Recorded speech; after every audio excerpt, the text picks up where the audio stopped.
Это такой небольшой ответ, как относятся в Таиланде к русским.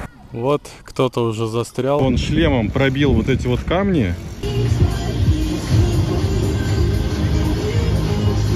И самое интересное, что даже невакцинированные туристы с 1 мая смогут прилететь без карантина.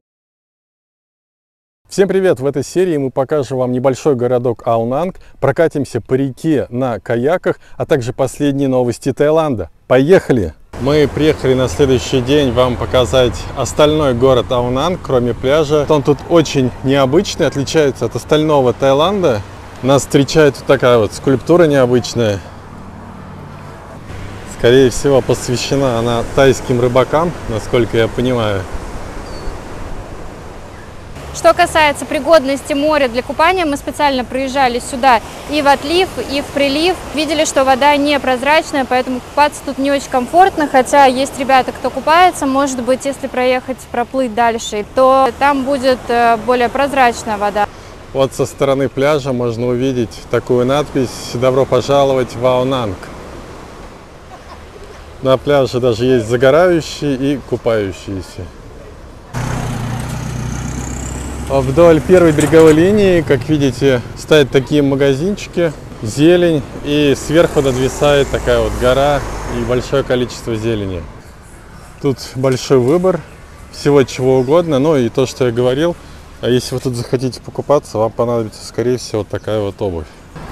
И что мне тут нравится, тут все очень аккуратно сделано.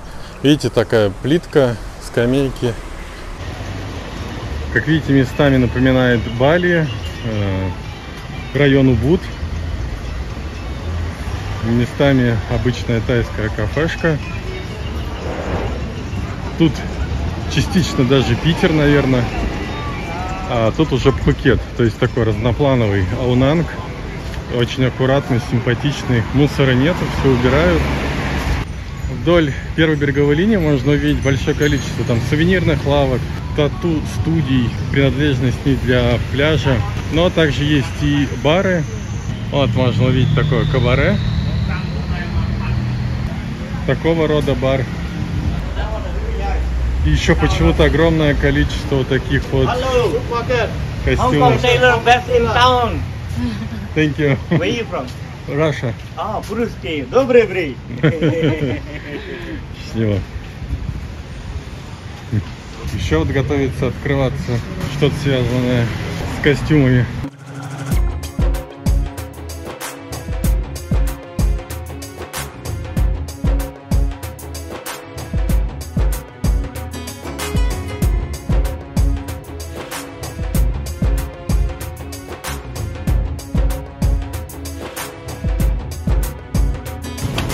Что меня прям безумно радует, это большое количество таких вот скамеек, где можно посидеть, отдохнуть. Это прям вообще супер. Вообще, к моему удивлению, тут очень много именно таких магазинов, где продают костюмы. Причем я не могу понять связь, почему. Это единственная провинция в Таиланде, где так активно продают костюмы. Причем это не просто как у нас магазины, а люди прям видя тебя подбегают, говорят: давай, покупай у нас очень крутые ткани, покупают лучшие звезды шоу-бизнеса Таиланда. Такие ткани вы нигде не найдете. То есть такие продавцы, что невозможно от них убежать. Как-то стоял, Машу ждал, она там примерялась, и ко мне подбежали, чуть ли не под руки меня поднесли к другому магазину, говорят: смотри, у нас вот такая вот ткань, столько стоит. Я говорю: зачем мне ваш костюм в Таиланде? Тут шорты и то жарко. Нет, сейчас ты в Таиланде, но ты ведь вернешься себе на родину, и там тебе нужен будет именно наш костюм. Также мы нашли еще вот такую вот одну скульптуру. Выглядит очень внушительно. Что еще могу ответить? Тут большое количество ресторанчиков со вторым этажом, где можно посидеть и оттуда посмотреть на море. По вечерам, кстати, тут проходит фаер-шоу, но не каждый вечер. Но надеемся, сегодня именно это случится, и мы вам, конечно, покажем. Такое необычное зрелище. Еще немного покажу, насколько же здесь все чисто, аккуратно. Вот прям ни одного стаканчика не валяется. То есть вот все подметают, все убирают. Когда видишь такое в Таиланде, это прям как бальзам на душу. Вот бы так во всем Таиланде. Да, Маш?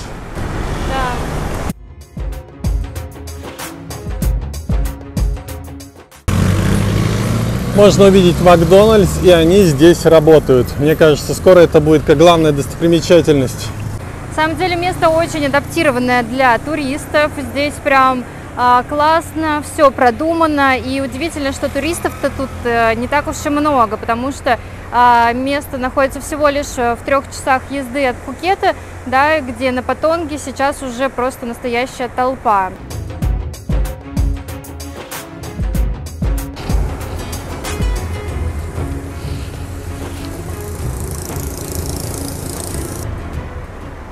Именно днем тут совсем мало людей. Можно увидеть, что, ну, прям по пальцам одной руки пересчитать.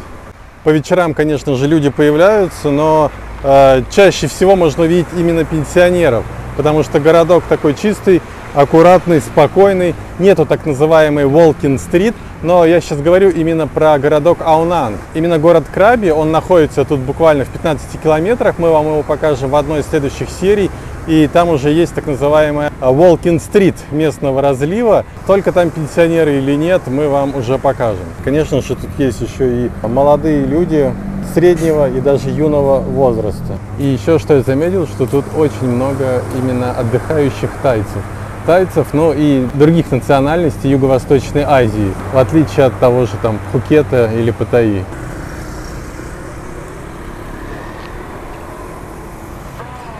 Вот еще костюмы. Сейчас еще совсем чуть пройдемся по улице, которая идет к пляжу. Тут можно увидеть опять костюмы. Бары, такси. Тут обычно байк не поставить, потому что все заставлено. Ну и продолжение вот таких вот аккуратных улиц, где все чисто, аккуратно, зелень, домики. Выглядит все, конечно, классно, особенно когда на фоне этого видно такую гору. Мы прям после Пхукета тут реально отдыхаем. У нас как будто приехали на дачу. Можно даже встретить вот такое вот кафе. Видно, тут нет. Hello, fine. So you like something here? Where you from? Russia. Russia. Yeah. So we have Indiski, Indian. Krevetki, Ah. Riba. Oh, I speak little bit. very good language, Russian. And if you like Thai food, we have Thai food also. And this is seafood. This price, yeah. Yes, sir. Because this is for 2 people. We have very good Thai food and Indiski also very nice. If you like ostre, we make ostre. If you like neostre, we make neostre. Spicy or not spicy? Sir. Yes. Thank you, very good Russian language. Thank you. Thank you, sir. Спасибо. Ну и вот по всему Краби это так, подходишь, все улыбаются, откуда ты, русский, о, русский. И начинают с тобой говорить по-русски, какие-то слова называть. Это, наверное, в каждой второй кафешке. Это такой небольшой ответ, как относятся в Таиланде к русским. В принципе, как относились раньше. Ничего абсолютно не поменялось. И вдоль всей дороги такие пальмочки стоят на равном удалении друг от друга. И это вот так вот все продолжается прям до пляжа. И видите, еще одна зайка. То есть у них, наверное, сеть ресторанов, я так понимаю. На основной и основных вообще улицах Аунанга достаточно высокие цены на еду, на всякие сувенирчики. Но если пройти немножечко вглубь, то можно найти более низкие цены. Сейчас как раз-таки пойдем туда. Это улица где-то в районе 1 километра до пляжа. Тут можно прогуляться, походить, посмотреть различные кафешки. Магазинчики абсолютно разноплановые. Все, что нужно, вы тут найдете. От украшений до каких-то там обычных плавок. В Таиланде очень часто так бывает, что сделано немного по-тайских людей, и невозможно зайти, не нагнувшись вот так. Поэтому, если вы очень высокий, то будьте осторожны. Вдоль этой улицы, если идти, то можно заметить такую вывеску Family Food. Обычно тут стоит мужичок, он всех зазывает, говорит, что тут отличные цены. Вот видите, 50 бат, паттай и все остальное. Нужно пройти буквально где-то метров 30 вглубь, и внизу можно увидеть вот такую вот кафешку, где уже сидит огромное количество людей, потому что цены тут разительно отличаются. Тут еще огромное количество котиков, которых так любят тайцы.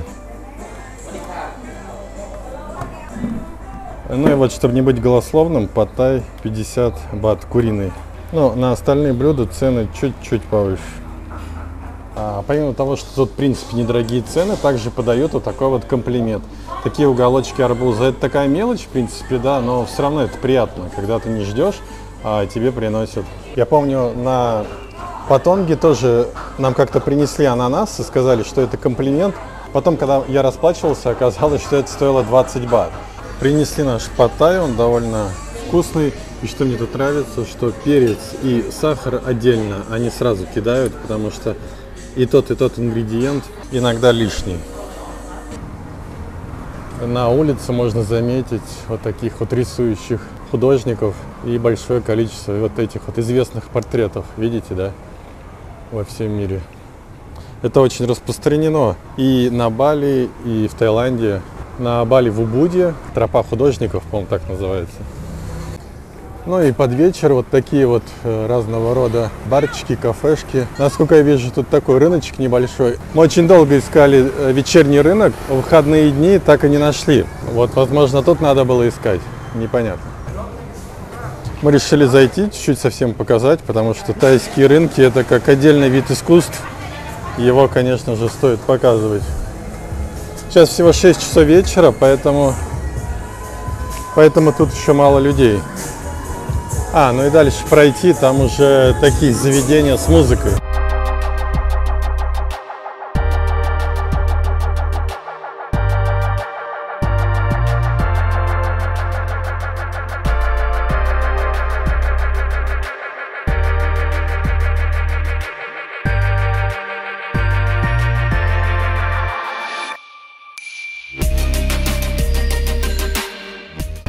Еще в Алнанге вот такие вот необычные автобусные остановки. Тут циркулируют автобусы, можно было их заметить в течение дня. И вот такой вот прайс, можно ведь 60 бат, 150 бат, смотря куда вы едете. Каждые 10 минут ходит. Как много людей собирается по вечерам провожать закат и заодно тут походить, погулять. В течение дня такое ощущение, как будто бы город вымер, а вечером все приходят на закат.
Хотел вам рассказать, что вчера произошло. В районе 2 часов ночи сижу на веранде и слышу вдруг бабах, один удар, второй удар, где-то на дороге, и собаки лают. Я сразу подумал, кто-то врезался. Потом думаю, да нет, может просто там кто-то зацепил машиной какой-нибудь камень. А собаки лают и не перестают лаять. Я думаю, очень странно. Почему же так? Через 4 минуты я все-таки решил выйти. Вот тут вот стоял парень, шатался, у него все лицо было в крови. А я спросил, нужна ли тебе помощь, и он что-то на тайском мне отвечал. Я так понял, что он не знает английский язык. Тут лежал байк на боку, вот видно, да? Что-то вытекло, или бензин, или еще что-то. Вот царапины. И также удар и царапины есть вот тут. То есть он, скорее всего, тут вот ударился первый раз. Потом он пролетел сюда, видите, шлем его лежит. И камни чуть-чуть сдвинуты, хотя они везде лежат ровно. То есть, скорее всего, он шлемом пробил вот эти вот камни, и байк пролетел отсюда вот до туда.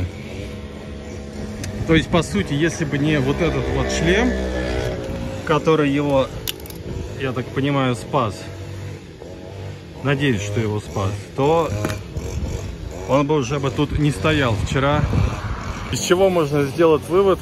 Всегда одевайте шлем. И мы где-то простояли минуты 2, и через 2 минуты как раз подъехала полиция, начала там его что-то спрашивать, они на тайском языке говорили. Я только помог поднять байк, и смотрю, уже моя помощь в принципе не нужна. Поэтому я спросил, могу ли я быть чем-то полезен, они сказали нет, большое вам спасибо. Очень быстро приехала полиция, что очень хорошо, и скорее всего они сразу его и забрали, потому что у него там на лице была кровь. Надеюсь, что с ним все хорошо, и это для всех урок. Шлем это не просто для красоты, но еще для того, чтобы сохранить вам жизнь. Всегда одевайте шлем.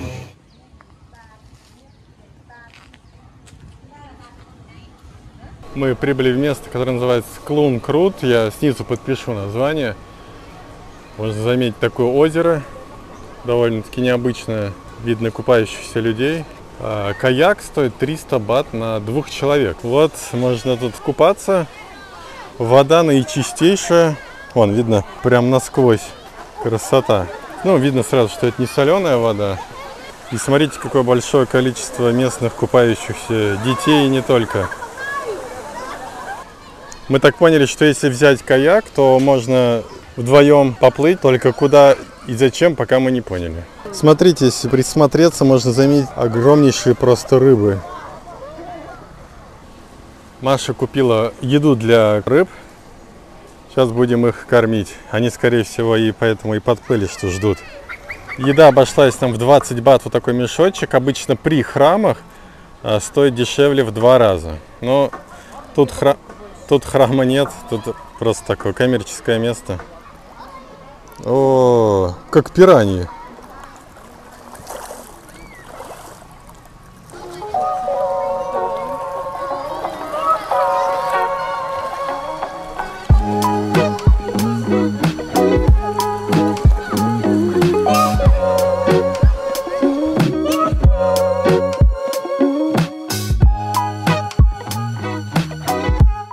Чаще всего именно местные это место посещают.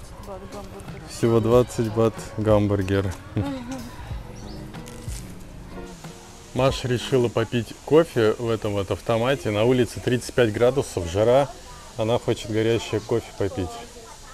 Не совсем понимаю, зачем. За почти полгода пребывания в Таиланде я уже не так сильно люблю горячий кофе пить, особенно если днем делать, то это, конечно, такое ощущение, как будто в сауне оказался. Потому что я уже вот прям на пороге к тому, что перейти к холодному кофе, как обычно пьют тайцы. Они не просто холодный кофе пьют, а еще со льдом. Когда первый раз я приезжал в Таиланд, я пробовал и не понимал, зачем это, почему они это делают. А Маша будет пить горячий кофе в 35-градусную жару. Но мы все-таки решились поехать на каяке. Дают 2 весла, каяк, и еще воду 0,5 литра в подарок.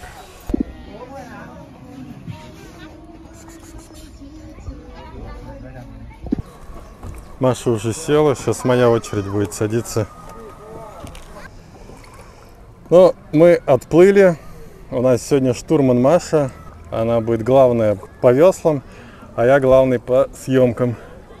Мы уже отправились.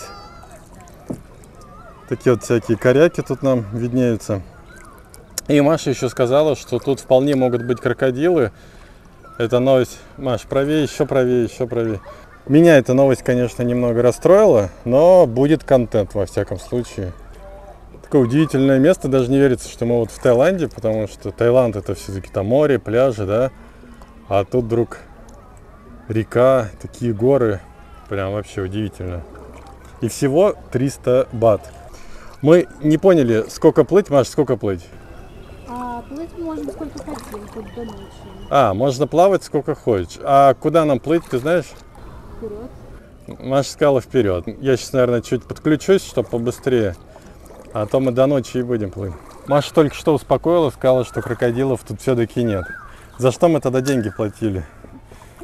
Все-таки хотел поснимать, это же интересно. Если маленькие крокодилы, не большие здоровенные, когда могут каяк перекусить, а маленькие. Ну ладно. Такое интересное занятие получается. Ты и вроде как загораешь, и вроде как смотришь на природу, плюс еще фитнес такой. Самое интересное, когда, Маша, доверяешь управлением, вот сейчас вот врежемся, нет? Нет, не врезались. Тут видно вот такие вот всякие камни, какие-то пеньки, их очень много снизу. Их вот еще в метре не видно, но когда ближе подплываешь, там снизу какое-то огромное количество пеньков, что-то там лежит. Да, вот какое-то дерево тут затонувшее или корабль, вообще непонятно, что это. Мы сейчас вот чуть пробоину не дали.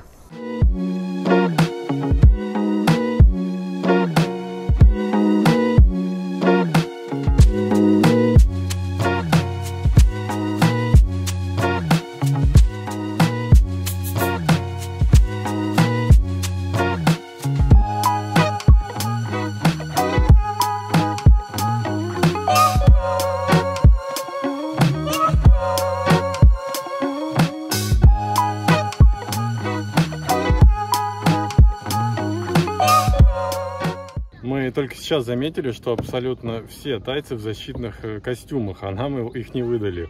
Непонятно почему. Фух, ну мы уже проплыли где-то в районе, не знаю, метров 200 и столкнулись с тем, что тут просто нереальное количество, вот под водой, 5 сантиметров под водой огромное количество пеньков. Мы уже много раз поударялись, за нами хвост из тайцев, они все время смеются. На, смотрите, какая красота подводного мира. Тайцы все время смеются, куда-то там врезаются. Им вообще нравится, когда идет вот такой вот движ, да. Мы сейчас хотим вот всех обогнать и проплыть. Но тут очень проблематично, буквально бы на сантиметров 10-15 была бы выше вода. Можно было бы вот проплыть вообще без проблем. Но вот приходится, вот видите, вот пытаться как-то проплыть. Вот кто-то уже застрял. На самом деле очень большое количество людей, кто вот так вот застревает. Мы с Машей уже тоже так пару раз застряли. У нас тут небольшая пробка образовалась, много-много тайцев. Сейчас мы будем плыть в тот туннель. Сейчас мы должны чуть-чуть переждать.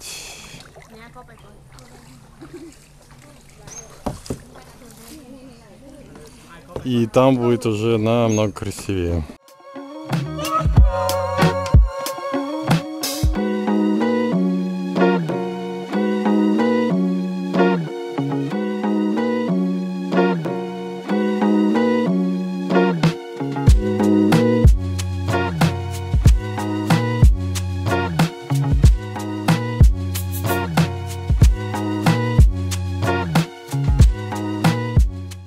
Плывем, такое ощущение, по джунглям.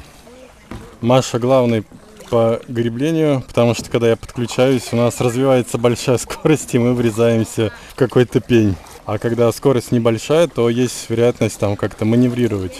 Тут нереально свежо, и такое ощущение, как будто бы прошел дождь, и такая свежесть прям. Потому что буквально еще вот сзади было очень душно, а тут красота. Сзади нас плывут тайцы, все время смеются, обливаются. Мы вот доплыли до места, где многие купаются, потому что тут нереально глубоко. Мы вот, наверное, на обратном пути тут скупаемся, потому что мы хотим все-таки чуть-чуть проплыть вперед. Мы вот уже плывем, практически уже вот нету места по бокам. Одна лодка только помещается. Такое ощущение, что вот-вот и все и закончится. Но тут вот прям чистейшая вода, изумрудная, но она нереально холодная. Прям вот такое ощущение, как вот в наших озерах. Мы доплыли до конца. Тут, конечно, невероятная красота, все такое зеленое, такие оттенки темно-зеленые и абсолютно прозрачная, чистейшая вода. Необычное место, будто где-то, не знаю, леса Амазонки. Мы хотим скупаться, но вода прям ледяная-ледяная. Вот мы в районе 5:30, наконец-таки стало тихо, спокойно. Людей нету, солнце уже стихло. Сейчас просто тут наслаждаемся тем, что тут довольно-таки свежо. И просто смотрим на зелень и окружающую природу. Но это не самое популярное место в плане каяков. Есть еще, конечно, другие. Мы тут думали, вообще будет изумрудное озеро. А оказалось, что вот тут такое вот местечко. Но все равно интересно и необычно.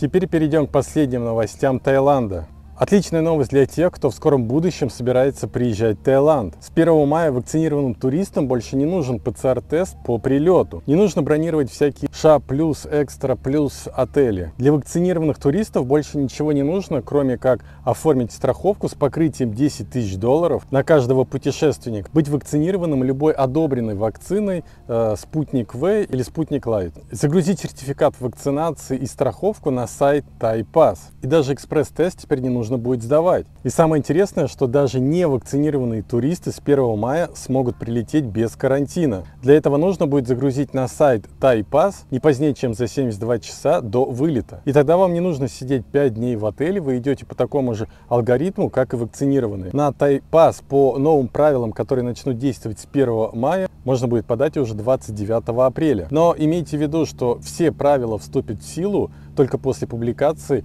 в Королевском вестнике. Скорее всего, это произойдет 29 апреля. В нашем телеграм-канале мы всегда публикуем все актуальные новости. Ссылка будет под видео, подписывайтесь. Следующая новость будет про все тот же перевод, про который мы уже говорим не один выпуск. В прошлом выпуске мы говорили о том, что сделали перевод с русской карты Тинькофф на тайскую карту наших друзей. И он наконец-таки дошел. Теперь расскажу немного о подробностях. Перевод нужно было сделать именно с долларового счета, и перевод внутри приложения Тинькофф был 1 доллар к 82,9 рублям. При переводе банк Тинькофф взял комиссию $15. Она фиксированная абсолютно при любом переводе. Поэтому чем больше вы делаете перевод, тем более выгодно. Перевод был совершен 11 апреля, но из-за всех тайских праздников, плюс выходные еще наложились, перевод дошел только 18 апреля. Обычно идет 2-3 дня. А теперь самое главное. Отправляли мы 46 тысяч рублей, дошло 17 243 бата. Выходит, курс вышел примерно 1 к 2,6. Ну, там плюс-минус 0,5%. Самое интересное, что такой же примерно курс был при переводе через криптовалюту. Но времени мы затратили в разы меньше. В одной из следующих серий мы все-таки откроем тайскую карту, так как мы узнали, что в других странах все той же Юго-Восточной Азии не так просто открыть местную банковскую карту. Нужно или вид на жительство, или специальные рабочие визы. Так как мы планируем зимовать и дальше за границей, нам эта карта, скорее всего, очень сильно пригодится. Спасибо за просмотр. Если вам было интересно и полезно видео, то, пожалуйста, ставьте лайк и подписывайтесь на канал. Всем пока!